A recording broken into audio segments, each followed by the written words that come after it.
I want to give my kids, every opportunity, every skill, every tool to be able to succeed. Could be they don't end up using it, but at least I gave them the knowledge. I put them on a path for success. Whatever way they take it, they have the tools. This is Dadography, a podcast with stories and insights on fatherhood from dads around the globe, dedicated to providing you with the tools and tips to become a better dad.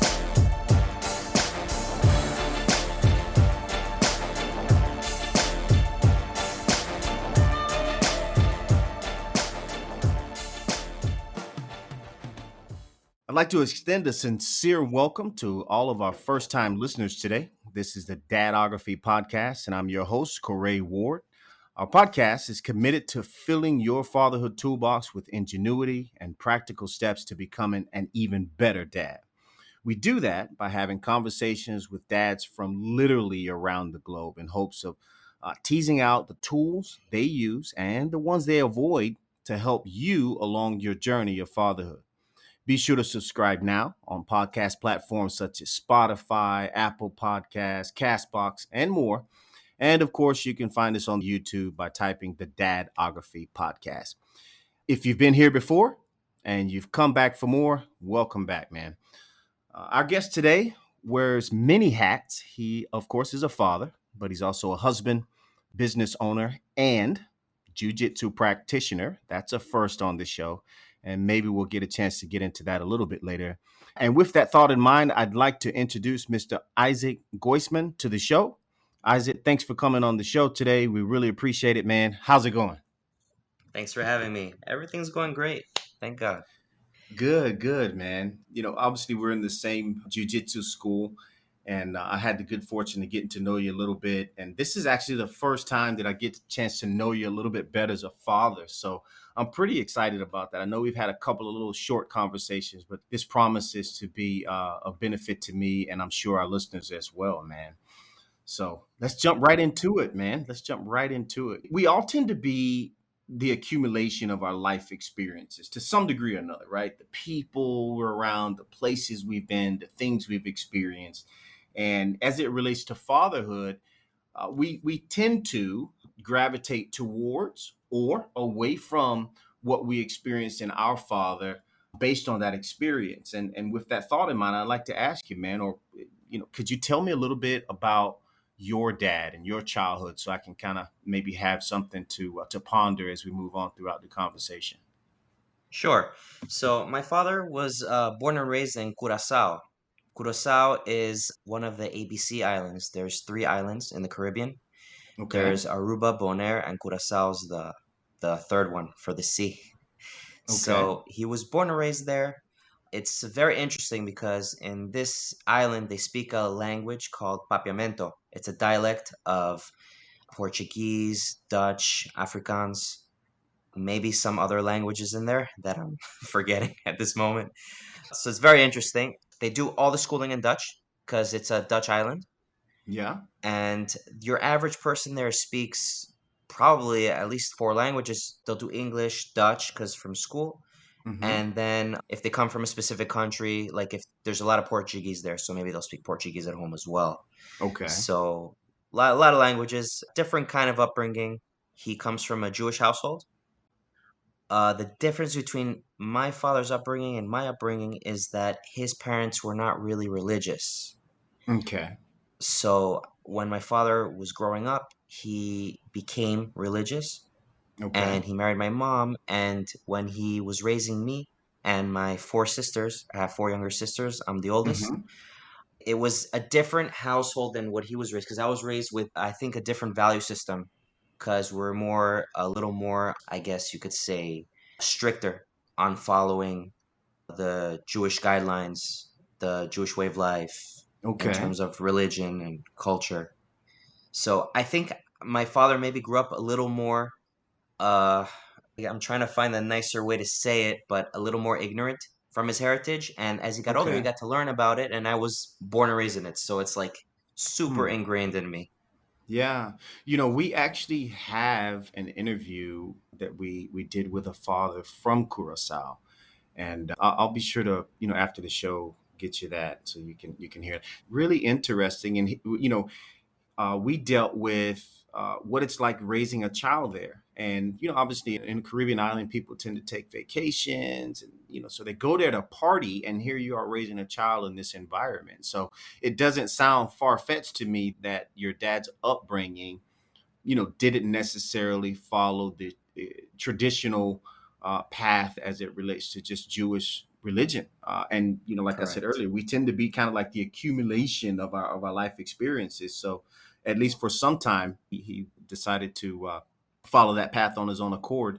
Then I think maybe the place could have played to some degree or another a role in that. 100%.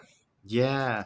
So how did your dad raise you in a religious home and not leave a bad taste in your mouth? I've met guys that are Christian. I've met guys that are Jewish. I've met guys that are Muslim that were raised in an environment that was geared towards spiritual growth, development, relationship with God, and for some reason or another. When they became adults, they shied away from it because, for all intents and purposes, it just left a bad taste in their mouth. How do you think your dad who made his way through that labyrinth, man?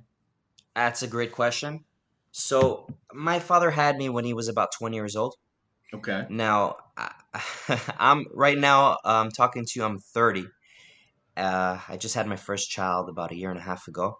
Hmm. I think, like, if I compare myself at 30 to myself at 20, not a huge difference, but the experience I gained in those 10 years, I think really changed me, made me, I would say, wiser, Hmm. thought things through. I think with my father, he had me when he was very young, so he was a little bit more learning as he was going along. So my Jewish upbringing, like there's different degrees of, I guess, the type of what's the word? The type of extremism you have towards the Hmm. religion. Like, Okay. there's by the book, you can go a little extra. So Hmm.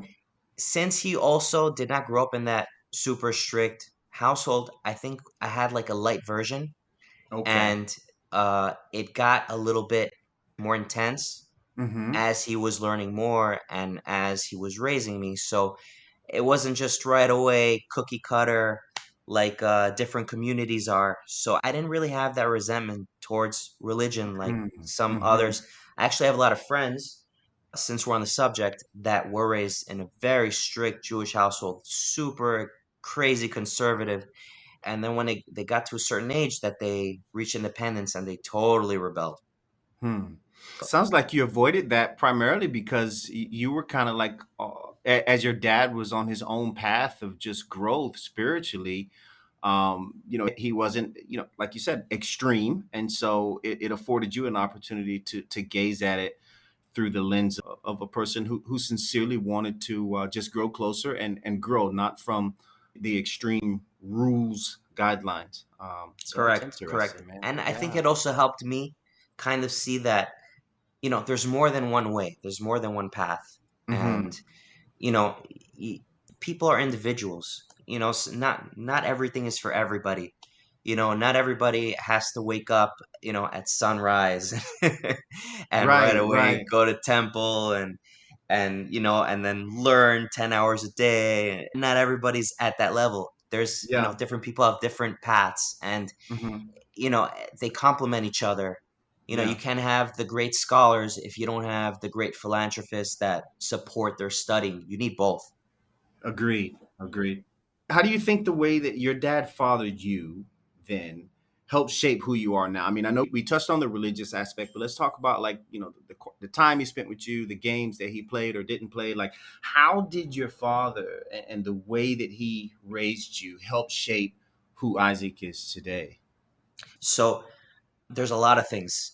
I'm trying to think which path to go, but I'll tell you, growing up, I was very close to my dad, extremely close. Mm. Yeah, to the point that I think I had a closer relationship than my dad than anybody I knew.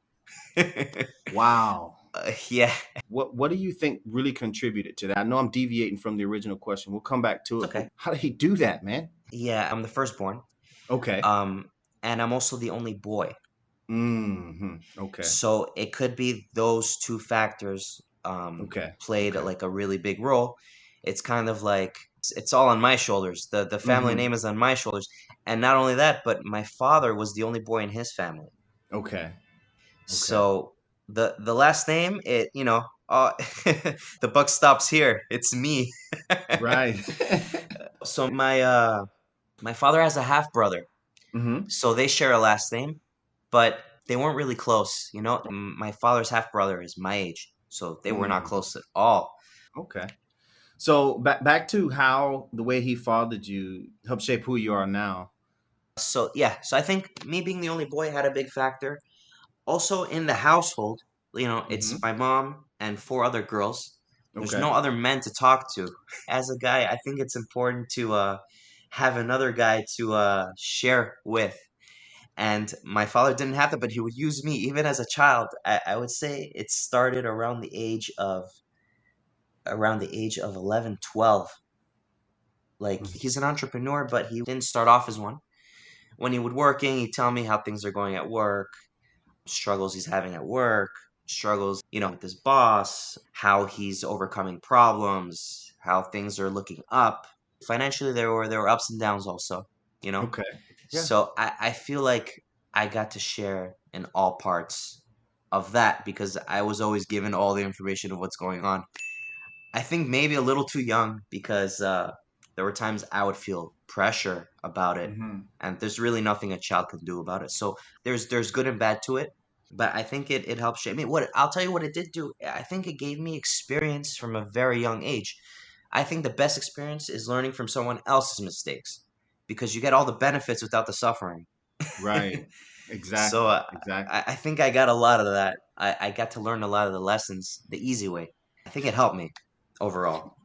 What I'm thinking is that your dad developed camaraderie with you through sharing his life. And I think that's an excellent takeaway for our listeners that, if you're working, if you're an entrepreneur, you've got to set aside this time where it's not just fun and games, like great, Yeah. take your kid to the park, great, do fun things, but it sounds like he really shared with you some of his ups and downs, which ultimately pulled you up and made you, I'm assuming, more mature, more adept to challenge because you had already kind of been exposed to challenge when he's having challenges at work and he talks to you about it. So I think that's an excellent takeaway, and I'm making a note to myself, and I'm going to see what I can do to put that in effect for sure.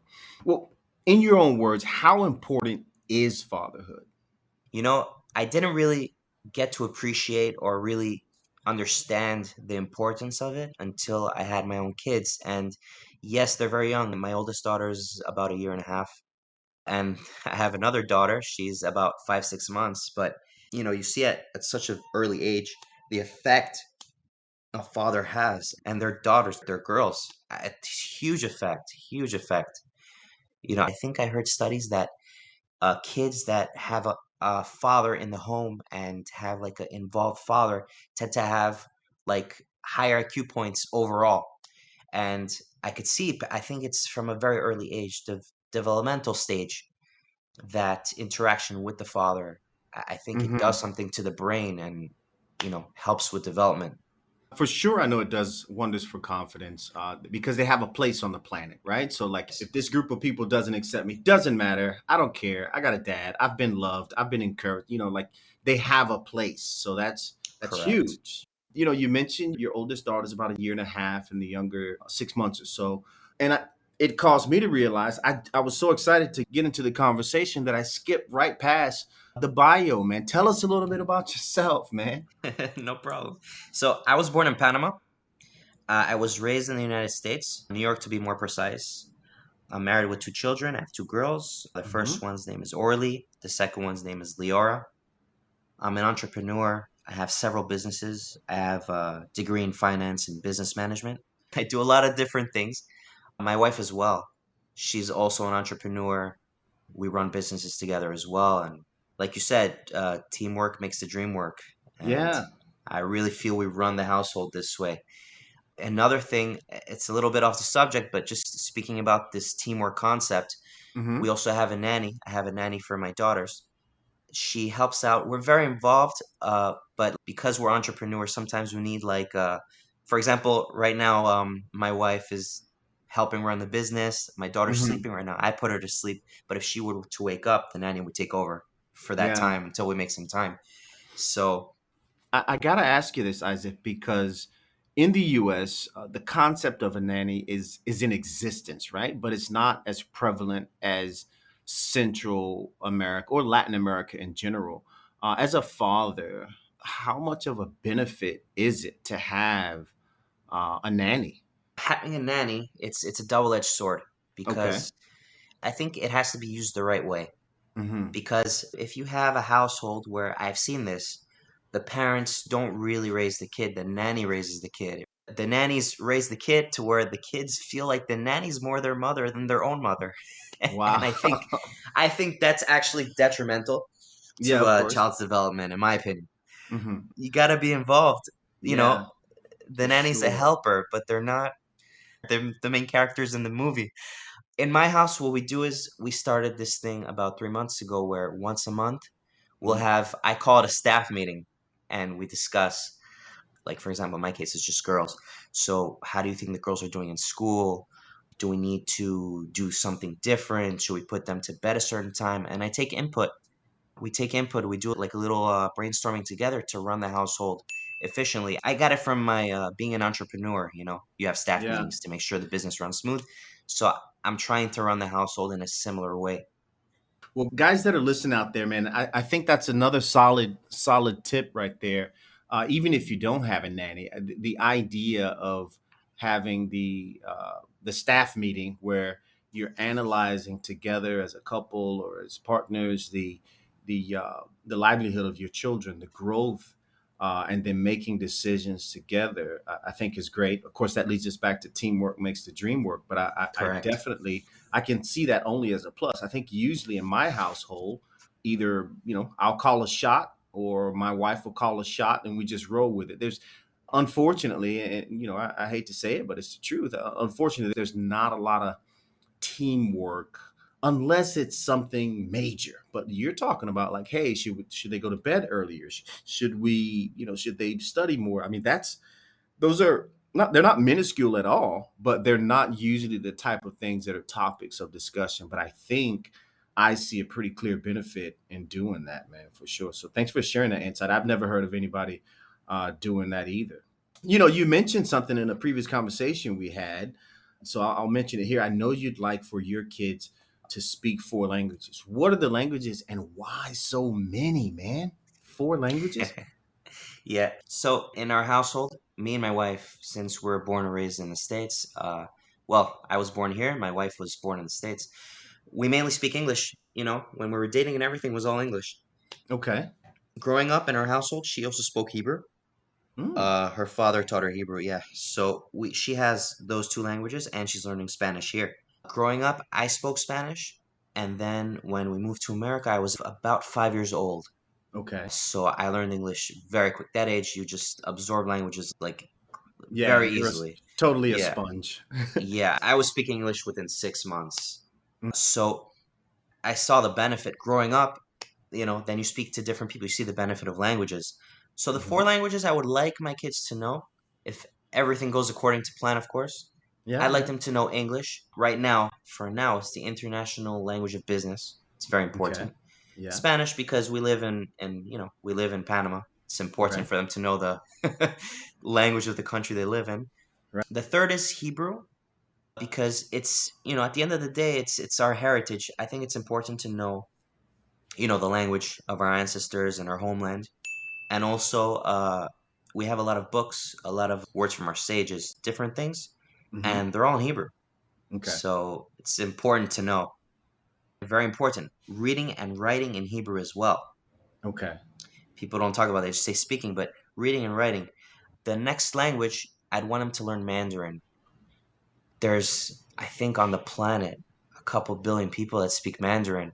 In business as well, we deal so much. So much of our products come from Hmm. China, and the actual Chinese government, they're very involved in everything these days. So there's a good chance that that could be the language of the future. So I want to give my kids, every opportunity, every skill, every tool to be able to succeed. Could be they don't end up using it, but at least I gave them the knowledge. I put them on a path for success. Whatever way they take it, they have the tools.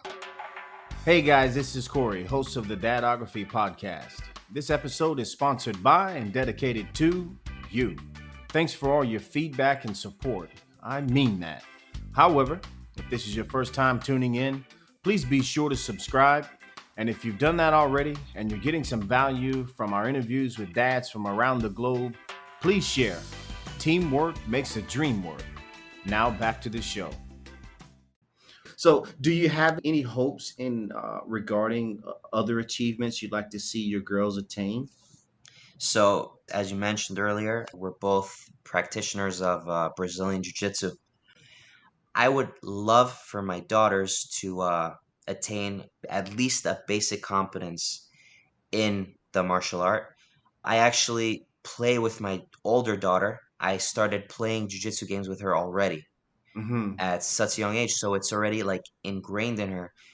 And believe it or not, as a father, I think what you're kind of doing is wrestling with your kids. So you're bonding with your kids, not just on an intellectual level, you're also bonding with them on a physical level. Like you're, Mm, showing them different things. It's kind of like you even see it with animals that are much more physical predators. You see the right. way they bond with their kids. They teach them how to hunt and they'll wrestle with them, and Mm, to show them mm-hmm. where to bite, where to attack. It's like it's a way for a parent to bond with their Right. child. And I think that the importance of jujitsu or martial arts in general is that it gives you a certain confidence that even if you're having an argument or even a discussion or something, just the confidence that at the end of the day, you could defend yourself or hold your own against any other human being, it gives you certain confidence. That's where I was going. I was like, okay, I know you're an entrepreneur. I also know that you're sincere in your practice of Judaism. And here I am asking about the aspirations of your kids. And you came out of left field and was like, jujitsu. What are some of the benefits that you see jujitsu could have for your daughters aside, from the obvious that you just mentioned, confidence? Or is there anything else that you might advocate as a pro? Two major things. Let me get to the more important one first. Mm-hmm. I think specifically Brazilian Jiu Jitsu, it gives you very good problem solving skills that, Hmm. when you're sparring. I remember when I was a white belt, I'm a purple belt now. When I was a white belt, the first couple spars, there was this adrenaline rush and this, like, it's like you feel like you're in combat, you're in a fight, and Right. you have that pressure, and everything will go wrong. You want to move your right foot, you'll move your left foot. You don't know how to problem solve under that pressure. Mm-hmm. And then when you get comfortable in these kind of situations, in these kind of high pressure situations, and you're able to keep your cool and problem solve, Mm-hmm. I think that's an incredible skill that translates very well outside of jiu-jitsu to almost anything. If you're in for example, a business deal, and if there's a high pressure situation, you're not sure what to do, there's high stakes involved, a lot of money, a lot of consequences if the deal does not go bad.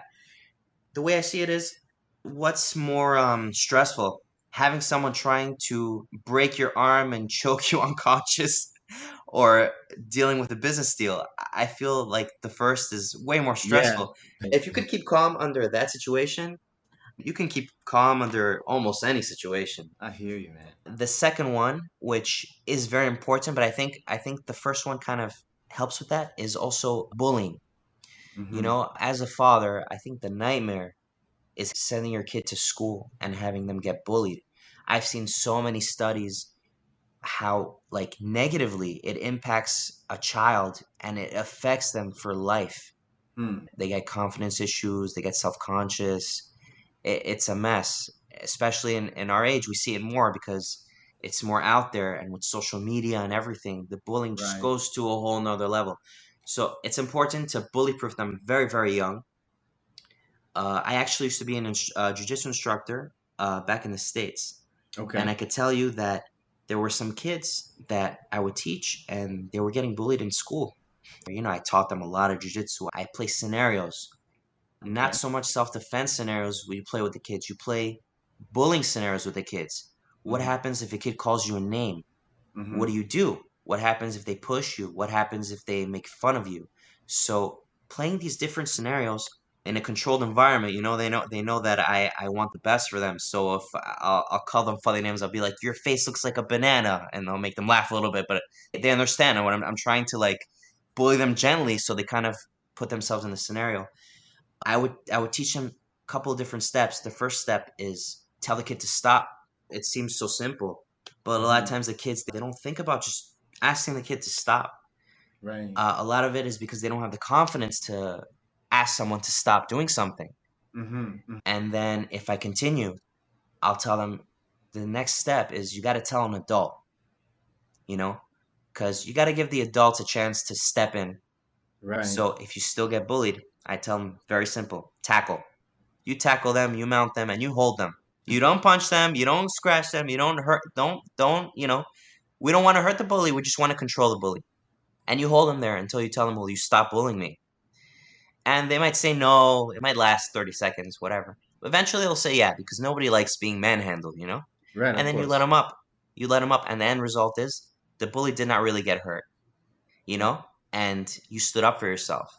Yeah. So as we look at, a father with two young girls who has hopes and aspirations, right? Like you're hoping for and aspiring for four languages. You're hoping and aspiring that at the very least they have some foundational understanding and abilities in jujitsu so that they can have confidence as well as, defend themselves. What encouragement would you give to our listening dads, Isaac, about the importance or lack thereof of having actual hopes and aspirations for your kids? And I'm going to assume that you count it important to have these hopes and aspirations. I mean, you have staff meetings at home. What encouragement would you give to dads that are maybe operating on autopilot, right? Like, I'm just going to raise my kid, I'm providing food, they got a house, and I take them out to the park every now and then. But what about the importance of these long-term aspirations? What encouragement would you give? So I'll answer the question, and then I want to get to a side point. So I would say to all the dads, look, your child, they start off babies, they have all this potential, you Mm-hmm. know? Eh, If you just raise them right and put them on a good path, you don't know what they could accomplish. They could be the future doctor that finds a cure to cancer. They could be the next Elon Musk. They have Mm-hmm. all this potential, and you just have to nurture it. And Right. it'll pay off. It'll pay off 100 times. To fathers in particular, I would say the most important thing is spend time with them. You Yeah. know, even if you're not sure what to do the best way, you can't go wrong with at least being there, spending Yeah. time. If your kid's playing blocks, even if you don't want to play blocks with them, let's say, be around. You could be fooling around on your phone, but be around, and every once in a while compliment your child. Good job. I like the tower you built. Maybe try do it this way. Yeah. Play with them. You could play with them indirectly also. You could play with them from far, Hmm. and it will have a positive effect, and it will pay 100 times over, in my opinion. Yeah. One of the things you said in terms of spend time with them, if there is, and I have not done a count, I'm inclined to think that sooner or later I'm going to have to do it. Of all the fathers that we've interviewed from various continents, various, cultures, the one insight that has perhaps been the most reoccurring is spend time with your kids. And for what it's worth, guys, when you look at a guy like Isaac, that's an entrepreneur, involved in jujitsu, involved in, the temple, but still willing and able to carve out this time. It is a key point. If we were to take a look back in hindsight, looking at Isaac's dad and how he helped shape who Isaac is today, right? This international businessman, father of two, jiu-jitsu practitioner, devout in his religious following. It goes back to the fact that his dad developed camaraderie by spending time with Isaac and sharing his life. So if there's something that I could really encourage you about just from having this conversation with Isaac so far, it would be the same thing he just said that you've heard over and over again from dads from Africa, India, US, right? Spend time with your kids. I don't think that could be said enough. And I'm not going to be surprised the next 20 dads that say the same thing. So thanks for that, Isaac. I really appreciate it, man. I think, bottom line, it's the most important thing because look, nobody's perfect. No dad is perfect. No child is Right. perfect. But Right. even if you're the worst dad in terms of you don't know what you're doing, Hmm. you can't go wrong spending time with your child. Right. It's 100% going to be positive effect on your child. Hmm. So something you've mentioned a little bit earlier, and I just want to maybe just go a little bit deeper. In a previous episode, a dad from Barbados expressed the importance of his kids, despite being, raised in New York and Brooklyn. He wanted them to be aware of their Bayesian or Barbados heritage. And a few other fathers have expressed similar ideas if they're from one culture and then move to another. Do you share those sentiments as it relates to your kids and the importance? And maybe you've already kind of expressed this a little bit, but like I said, I'd like to go just a little bit deeper. Do you share the sentiment of this Bayesian father who says, "Hey, they got to know their culture, their heritage a little bit"? Sure, 100%. One of the important things for me is keeping Shabbat. In English, it's called the Sabbath. Okay. What is the Sabbath? I'll explain it in short. The Sabbath, it starts Friday night and ends Saturday night. It's basically a time where the more observant Jewish people, the observant Jewish people in general, that keep Shabbat, we don't use electricity, we don't use smartphones, we don't watch TV. We have a dinner on Friday night and then a Mm-hmm. lunch slash brunch Saturday morning, where the family sits and eats together. We also don't drive. You'll notice that all most of the Jewish communities, they Mm-hmm. all live very bunched up.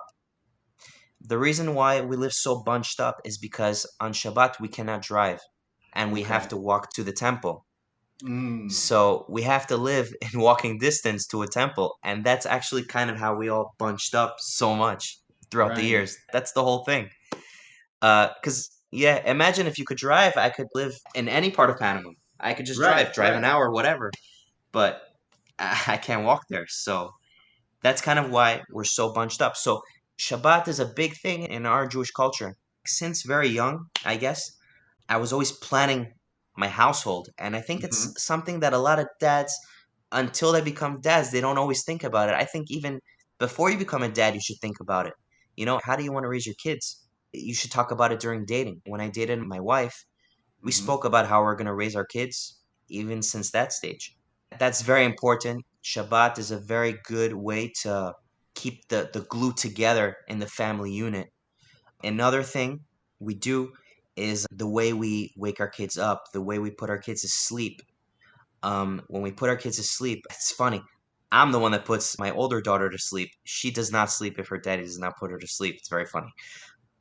She's a So real daddy's girl. she's a super daddy's girl. My wife says it every day, every hour. Daddy's girl, daddy's girl. Every time she comes to me, what a daddy's girl. So when I put her to sleep, I sing to her a prayer. It's Okay. called Shema. The first verse in Hebrew, it's Shema Israel, Adonai Eloheinu, Adonai Echad. It's basically, listen here, God of Israel, there is one God, and the God of Israel is our God. So, Okay.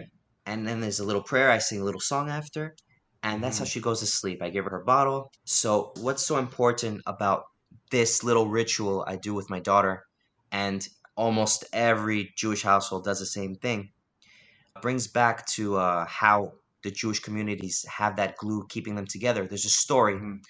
A former chief rabbi of Israel was called Palestine at that time. In about Okay. 1946, his name was Rabbi Yitzchak Halevi Herzog. Okay. As you know, we had the Holocaust, Jews suffered through the Holocaust. So, Mm-hmm. in order for parents to save their children, they would give their kids away to Christian families. Specifically, a lot of times they would give it to Christian orphanages Mm-hmm. so they could hide their Jewish identity. So, this chief rabbi, after the war was over, he wanted to go and sort of, I guess you could say, kind of rescue these kids from their situation, bring them back to like their Jewish households where they could go back to their roots. And so there's a famous story. He went to one Catholic orphanage, and the Reverend Mother said, "How can I help you, Rabbi?" And he said, "I want to take all the Jewish kids with me back to Israel." She said, "No problem, but how will you know which kids are Jewish, which kids are not? They're here since so little. A lot of them, how will they even, know they're Jewish? They're here since toddlers, since 1 year old. He said, "Don't worry, I'll make it happen. Put all the kids in the auditorium, and you'll see I'll make it Hmm. happen." So all the kids are sitting in the auditorium. The rabbi goes on the stage, and he shouts as loud as he can, "Shema Israel, Adonai Eloheinu, Adonai Echad." All of a sudden, all the kids, the Jewish kids, run to the stage. A lot of them crying, "Mama, Daddy," Mm. and that's how we rescued all the kids. Wow, that's a beautiful Yeah, story, man. yeah, That's a yeah. beautiful story. Yeah. So I can see why that aspect of Jewish culture and raising your daughters would be extremely important for sure. Extremely, extremely. Well, so two girls. I think it was Kobe Bryant, and I don't know if you're a huge basketball fan, but whether you are or not, I'm sure you heard of Kobe Bryant, right? Of So course, yes. Kobe Bryant, I think, initially made the phrase "girl dad" popular, right? Which essentially means that you're advocating for, your girls to be strong and have a degree of independence and totally content with, having girls. I think he was quoted for saying, "Hey, listen, he's got four girls. If he could, he'd have five more." Right? So he's Right. totally a girl dad. With that thought in mind or definition, are you a girl dad or are you just a dad with girls? It's a great And question. I hope that the latter of the two didn't sound like a negative because it's not meant to be, but just again, Right. No, I didn't yeah. take it as such. Hmm. So growing up, I was the oldest boy, Okay. and there were four girls. So I kind of helped raise those four girls. Till this Ah, day, they don't just see me as an older sibling; they see me as the older brother that right, I helped right. raise them. And they Mm-hmm. would come to me Hmm. even till this day. Sometimes they message me with problems, asking for advice and everything. So I might not like promote myself as a girl dad, but I'm very much know how to raise girls. I feel I'm more equipped to raise a girl than raise a boy right now. Right, because of all the experience. I got All the you. Yeah. experience, I just have experience raising girls. I don't know anything else. Yeah, yeah. So listen, man, you've got two girls. Are there any hopes and aspirations? I know the answer to this question, but I just think the answer is awesome. How many kids do you and your wife plan on having? If you ask me, I will tell you I want 16 kids. And if you ask my wife, she will say my husband's crazy. He wants 16 kids. Now, Wow. between me and you, I'm probably not going to have 16 kids. The point of my answer is that I want to have as many as I can, you know? Yeah, I So hear you. that's kind of what it is. I have certain great uncles that Hmm. they're great grandparents now, and they had a bunch of kids, and you see their Shabbat table is packed. It's packed from all the kids and grandkids because, like I said, Shabbat we all sit together have a dinner. So Hmm. once in a while I go there and I've seen it and I said to myself, I want this. This is what Yeah, I want. Some people they want their dream car, their dream house, but I have a dream table, yeah. and I want my dream table to be full of kids and grandkids and great grandkids. Well, you've got two now.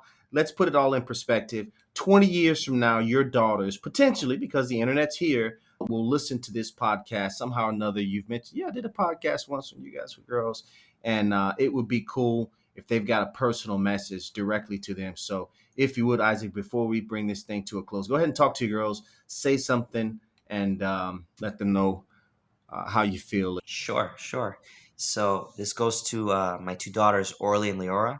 I want them to know that their father loves them with all his heart, even though they're both so young. Year and a half and it's about 5, 6 months. I, I learned so much just by raising them, and I feel like I'm learning so much from them at such a young age. I also want them to know that their father and mother want the best for them, and they'll will always be here no matter what. Good times, bad times. You can always come to me and ask me for advice because we want them to be successful and succeed in everything they do. My hope as their father is to maintain always a very close relationship with both of them and any future children I have.